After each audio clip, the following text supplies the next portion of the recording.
मोनब्रैनि गेजेराव मोनथामखौथ' सिउर हमनो हायो जे UPPL नि बिजाथियानो देरहागोन। बिजाथिखौ फोसावनाय लोगो लोगोनो उदालगुरि जिल्ला आरो उदालगुरिनि मोनब्रै समष्टिनि थासारिया आलादा जागोन आरो साथाम MP जानाया जोंनि थाखाय हारिनि थाखाय जारिमिनारि मोनसे घटना बियो मोनसे जाथाय जे दिनै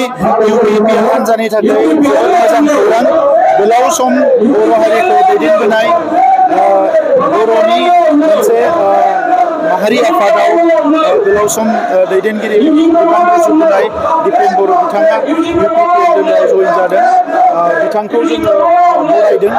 आरो बिथाङा जइन जानायनि उनाव उदालगुरि जिल्लाजों लोगोसे UPPL आरोबाव जोबोद गोख्रों जाबाय आरो बिथांनि जि गोलाव समनि सिमां बर' माहारि दानाय बर' माहारिनि जेंनाफोरखौ फोजोबस्रांनाय आरो बेजों लोगोसे जोंजों रायजो जानाय हारि माहारिफोरनि जौगानायनि हाबा मावनायनि जि मोनसे सिमां दङमोन जायखौ बिथाङा फरायसा आफादाव थानायाव सोमावसारनायनि गेजेरजों मावदोंमोन राजखान्थियाव फैनायनि उनाव बेखौ दिनै राजखान्थि गोहोखौ लानानै मोजाङैनो मावफुंनो हागोन। दा बेनिखायनो बिथांनि फैबाय थानाय राजखान्थि जिउआव आंनिफ्राय गोसो गोरबोनिफ्राय हामलायनाय बावदों। बिथांखौ जों बरायदों आरो UPPL आव फैबाय थानाय समाव जिखिनि दैदेनगिरि दङ बिथाङा आरो सासेबाव गोख्रों दैदेनगिरि महरै दिनै जोंनियाव जइन जाफैनायनि उनाव UPPL जोङो मोनफ्रोमबो खामानिखौ जोङो आरोबाव गोख्रोङै मावलांनो हागोन बेखौ आं फोथायदों। MP जानानै दोलोखौ फोजोबनायनि लामायाव लांदों प्रमद बर' होननानै कंग्रेसनि आफादगिरियाबो MP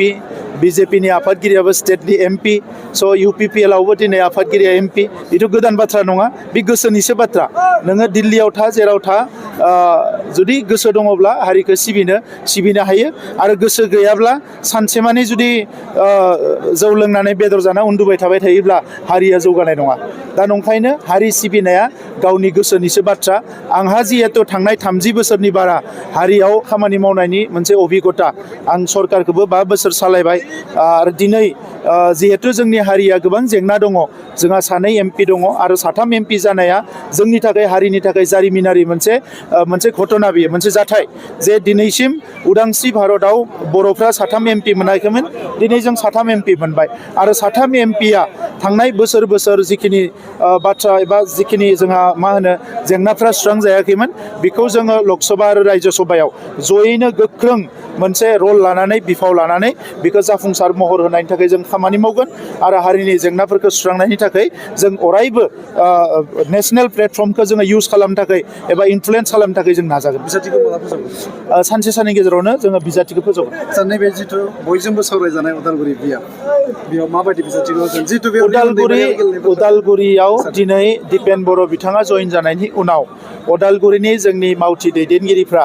आगोलाव जिखिनि गोसो गुदुं जाना मावदोंमोन बिनिख्रुइ 10 गुन गोसो गुदुंजों खामानि मावगोन जोङो नुनो मोन्दों आरो दिनै लोब फैनानै गोबां लाइमोनफ्रा UPPL हान्जायाव दिनै जोङो जइन जाफैदों आरो दिनैनो जों बुंनो हायो जे नेक्स्ट जि एसेम्बलि इलेक्सन बेवहाय UPPL उदालगुरियाव देरहाखाबाय बेवहाय जेबो गोनो गोथो गैया आरो रायजोफ्रा जोंखौ बुंबाय थादोंमोन जे खालि बिजाथिखौल' फोसावनांगौ खामानि मावनाया जोंनि बिबान आरो थांनाय MCLA इलेक्सनाव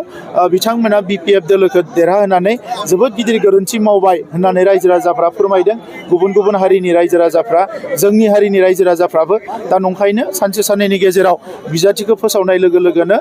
उदालगुरि जिल्ला आरो उदालगुरिनि मोनब्रै समष्टिनि थासारिया आलादा जागोन आरो बेवहाय मोनब्रैनि गेजेराव मोनथामखौथ' सिउर हमनो हायो जे UPPL नि बिजाथियानो देरहागोन। Thank you.